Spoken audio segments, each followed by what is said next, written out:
السلام علیکم ورحمۃ اللہ وبرکاتہ۔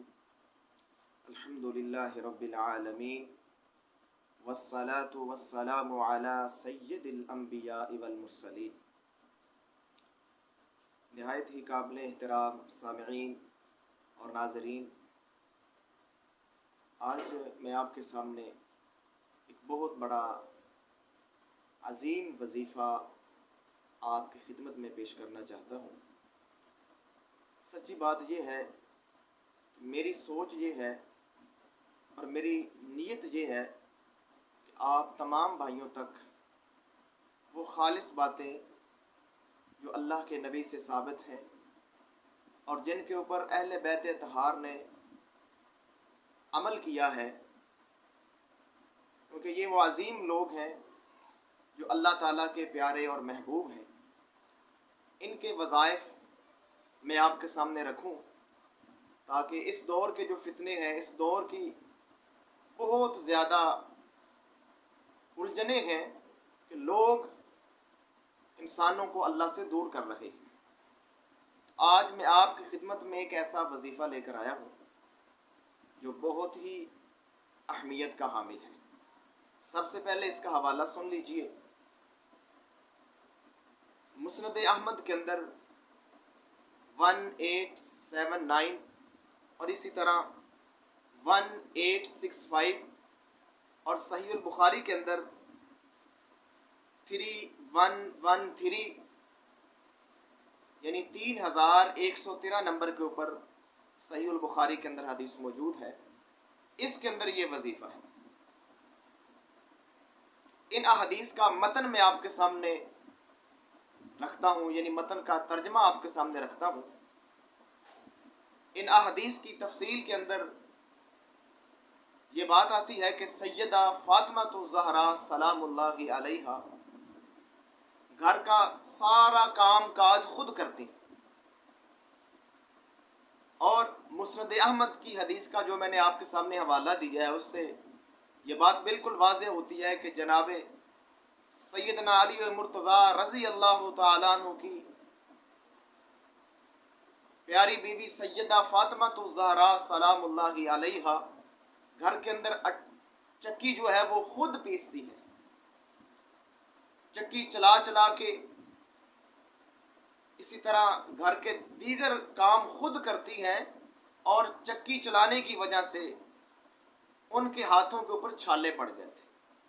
سبحان اللہ، کتنی عظیم خاتون ہے اہل بیت اطہار کی کہ گھر کا سارا کام کاج خود کر رہی ہے۔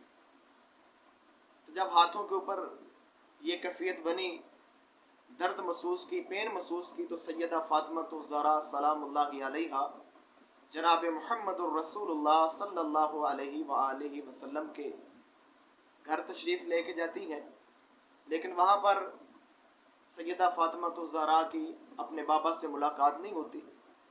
سیدہ عائشہ کو یہ سارا کچھ بتا کے آتی ہیں کہ اس وجہ سے، کام کی شدت کی وجہ سے میرے ہاتھوں کے اوپر چھالے پڑ گئے ہیں، تو کیونکہ جناب محمد کریم علیہ الصلوۃ والسلام کے پاس قیدی آئے ہیں، تو مجھے کوئی خادم مل جائے، کوئی خادمہ مل جائے تاکہ میرے کام کے اندر ذرا تخفیف ہو جائے۔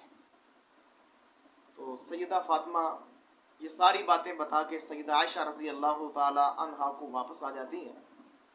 تو اب سنیے میرے پیارے دوستو کہ نبی علیہ الصلوۃ والسلام کے پاس جب یہ بات پہنچی تو اللہ کے نبی فرماتے ہیں کہ عائشہ، سب سے پہلے تو میں ان لوگوں کے کھانے کا بندوبست کروں گا جو اللہ کے دین کے مہمان ہیں، وہ جو اصحاب صفہ مسجد کے اندر اسلام کی تعلیم حاصل کر رہے ہیں، وہ جو دور دراز ملکوں سے آئے ہوئے ہیں، اللہ کے مہمان ہیں، سب سے پہلے تو میں ان کو ترجیح دوں گا۔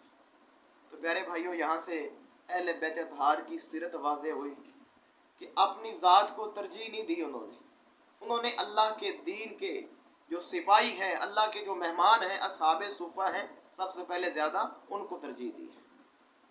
اور آگے دیکھیے، نبی علیہ الصلوۃ والسلام پھر یہ وظیفہ جو میں آپ کے سامنے بیان کرنے والا ہوں، ذرا اس کی اہمیت سن لیجئے۔ اللہ کے نبی خود چل کے، صحیح بخاری کی حدیث ہے، خود چل کے سیدہ فاطمہ الزہرا علیہ السلام کے گھر کے اندر تشریف لے کے جاتے ہیں.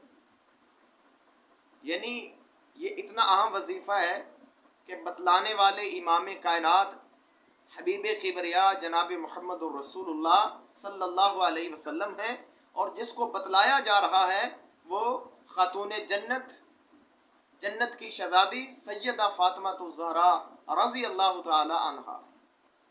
وظیفہ کتنا اہم اور پاکیزہ ہو. اور نبی علیہ الصلوۃ والسلام اپنی بیٹی کے گھر تشریف لے کر جاتے ہیں اور ساتھ وہاں فرماتے ہیں کہ بیٹی، آپ نے جو مجھ سے سوال کیا ہے میں اس سے تمہیں بہترین چیز دینے کے لیے آیا ہوں. تو پیارے بھائیو، اس وظیفے کو سنیے، بڑا آسان ہے، بہت آسان ہے، اور اس کو اپنی زندگی کے اندر نافذ کیجیے. اللہ کے نبی فرماتے ہیں کہ جب تم بستروں کے اوپر لیٹ جاؤ، سونے کے لیے، آرام کے لیے بستر پہ چلے جاؤ، فَكَبِّرَ اللَّهَ أَرْبَعًا وَثَلَاثِينَ وَاحْمَدَ ثَلَاثًا وَثَلَاثِينَ وَسَبِّحَ ثَلَاثًا وَثَلَاثِينَ فَإِنَّ ذَلِكَ خَيْرٌ لَكُمَا مِمَّا سَأَلْتُمَاهُ. جناب محمد الرسول اللہ صلی اللہ علیہ وسلم فرماتے ہیں، بیٹی جب آپ بستروں پہ لیٹ جائیں تو 34 مرتبہ اللہ اکبر، 33 مرتبہ سبحان اللہ، 33 مرتبہ الحمدللہ پڑھ لیا کریں. تو یہ وظیفہ آپ کو خادم سے، آپ کے لیے خادم سے بہتر ثابت ہوگا. اللہ آپ کی تھکاوٹیں بھی دور کر دے گا اور اللہ آپ کو اجر عظیم بھی عطا فرما دے گا. سبحان اللہ. میرے نبی اپنے اہل بیت طہار کی کتنی عظیم تربیت کر رہے ہیں، کتنی عظیم تربیت کر رہے ہیں. اور میرے نبی نے اہل بیت کو کوئی اور بات نہیں سکھلائی، اللہ سے جوڑا ہے. اللہ کا ذکر، اللہ کے ذکر کی طرف لے کر گئے ہیں، اللہ کی یاد کی طرف لے کر گئے ہیں، اللہ سے ملایا ہے. یہی مشن تھا میرے نبی محمد الرسول اللہ صلی اللہ علیہ وسلم کا، اور یہی مشن تھا اہل بیت طہار کا، اصحاب رسول کا، کہ لوگوں کو اللہ سے ملایا جائے. تو پیارے بھائیو، اسی سوچ کو میں آپ کے سامنے، اسی سوچ کو، انہی مشنوں کو میں اپنے سامنے رکھتے ہوئے یہ بات آپ تک پہنچا رہا ہوں. خالص باتیں آپ تک دین کی پہنچیں تاکہ آپ دنیا کی پریشانیوں سے، الجھنوں سے، پریشانیوں سے محفوظ رہیں. اور آپ آخری بات دیکھیے، اہل بیت طہار کا اس وظیفے کے اوپر عمل کتنا ہے. انہی احادیث کے اندر جن کا میں حوالہ دے چکا ہوں، جناب علی المرتضیٰ رضی اللہ تعالی عنہ نے اس وظیفے کو جنگ صفین کے موقع پر بھی نہیں چھوڑا.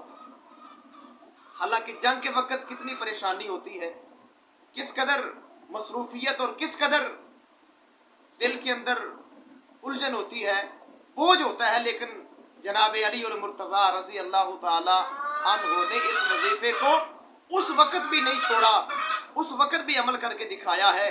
اور یہ ہے اہل بیت طہار کی زندگی، کہ اللہ کے نبی کی بات کے اوپر، آپ کی سنت کے اوپر، آپ کی حدیث کے اوپر وہ آخری دم تک عمل کرتے رہے. تو پیارے بھائیوں، آپ بھی اس وظیفے کو معمول بنائیں. جب بھی آپ رات کو بستر پر آئیں آرام کرنے کے لیے تو 34 مرتبہ، یعنی 34 مرتبہ اللہ اکبر، 33 مرتبہ سبحان اللہ، 33 مرتبہ الحمدللہ پڑھیں. اللہ انشاءاللہ آپ کی تھکاوٹیں بھی دور کر دے گا، پریشانیاں بھی دور کر دے گا، اور انشاءاللہ خوشحالی آپ کا مقدر بنے گی. وما توفیقی الا باللہ علیہ توکلت.